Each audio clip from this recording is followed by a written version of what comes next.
दुर्गा नदी के किनारे बसा एक गांव फूलपुर। गांव में कुछ 100-150 लोग रहते थे। अंजलि, जो कि पास ही के जिले में रहती थी और 12वीं पास कर चुकी थी, उसके पिताजी ने बेटी को जल्दी विदा करने के लिए उसकी शादी फूलपुर गांव के मुकेश से करवा दी थी। मुकेश कभी स्कूल नहीं गया था और इस कारण वो पढ़ा लिखा नहीं था और बाकी गांव वालों की हालत भी मुकेश जैसी ही थी। मुकेश के घर में उसके माता पिता भी रहते थे। सासू माँ, मैं बाहर मंदिर तक जा रही हूँ, आधे घंटे में आ जाऊंगी। अरे अभी कहीं जाने की जरूरत नहीं है, चुपचाप जाके रसोई में रात के खाने की तैयारी करो। और ये घूंघट क्यों हटा लिया है तुमने? क्या पता नहीं कि इस गांव में औरतें बिना घूंघट के नहीं रहती। रात में अंजलि छत पर जाकर अपनी मम्मी से बात कर रही होती है। तभी गांव की 3-4 औरतें उसे देख लेती है और दरवाजे पर आकर उसकी सास से शिकायत करने लगती है। और क्या हुआ? अरे छत पे तो देखो, आपकी बहू मटक मटक के किसी से फोन पर बात कर रही है। दिन भर फोन पे लगी रहती है। अरे कल तो मंदिर के पास वो क्या कहते हैं, सेल्फी ले रही थी।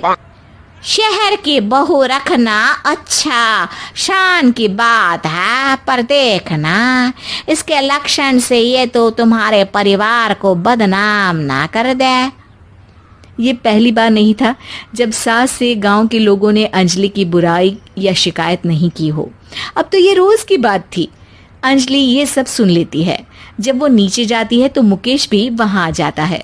सास कहती है, बेटा, लोग घर आकर शिकायत करने लगे हैं बहू के कामों की।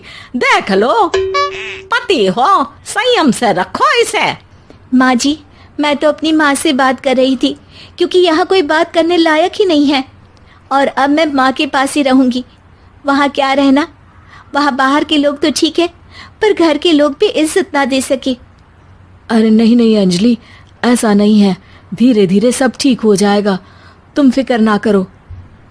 अरे बस कुछ बोलना ही नहीं है, सर पे चढ़ा रखा है बहू को।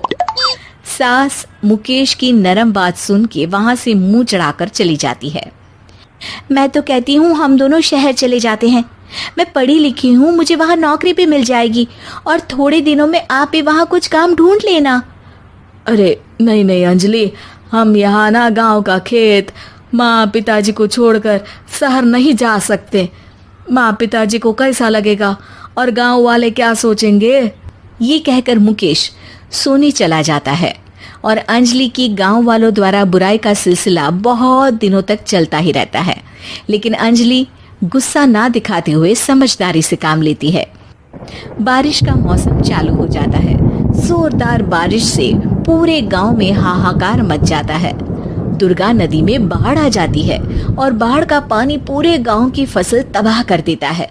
फसल की ये हालत देखकर गांव वाले निराश हो जाते हैं और बात तो यहाँ तक पहुँच जाती है कि कुछ लोग तो अंजलि को इस सब का दोषी ठहरा देते हैं। अरे पूरी फसल तबाह हो गई, पता नहीं किसकी नजर लग गई है। अरे जब से चौधरी परिवार में ये शहर की बहू आई है ना, तब से ही गांव की शांति चली गई है। इसके कर्म कांड से माँ दुर्गा नदी भी खुश नहीं है। ये सब सुनकर बेचारी अंजलि रोते हुए अपने घर चली जाती है। कुछ दिन बाद सभी गांव वाले अपनी फसल का मुआवजा लेकर अपने अपने घर आते हैं। मुकेश भी 1500 लेकर आता है। अंजलि को जब पासबुक दिखाता है तो अंजलि हैरान हो जाती है। अरे, ये पासबुक में तो उन्होंने 4000 की एंट्री करी है और आपको सिर्फ 1500 दिए। सच में? अरे वो सरकारी अफसर आपको बेवकूफ बना रहे हैं।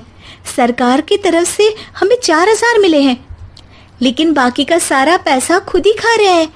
आप लोग के अनपढ़ होने का फायदा उठा रहे हैं।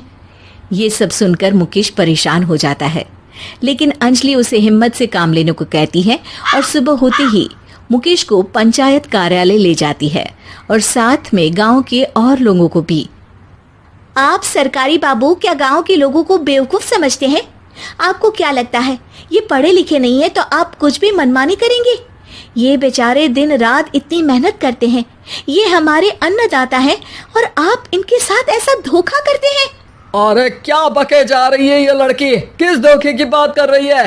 अपने कांड करके नदी माँ को नाराज करके हमारा नुकसान करके इसे चैन नहीं मिला क्या? सरपंच जी, इन सरकारी बाबू ने मुझे बेवकूफ बनाया है और मेरे हिस्से के पैसे खुद चट कर गए। बस ये सुनते ही सरपंच वहां से दुम दबाकर भाग जाता है।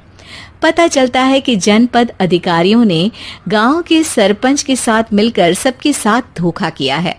सब लोगों का विरोध शुरू हो जाता है और आखिर में अधिकारी सब गांव वालों के हिस्सों के बचे हुए पैसे उन्हें लौटा देते हैं और कई दिन तक सरपंच गांव में लौटता ही नहीं।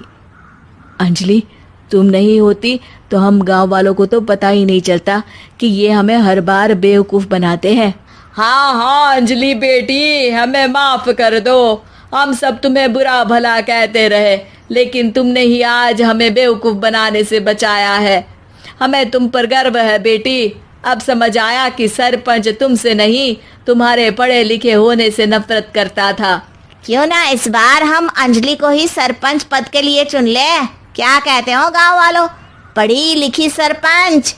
बस पूरा गांव अंजलि के लिए ताली बजाता है और अंजलि की सास उसे खुशी से गले लगा लेती है।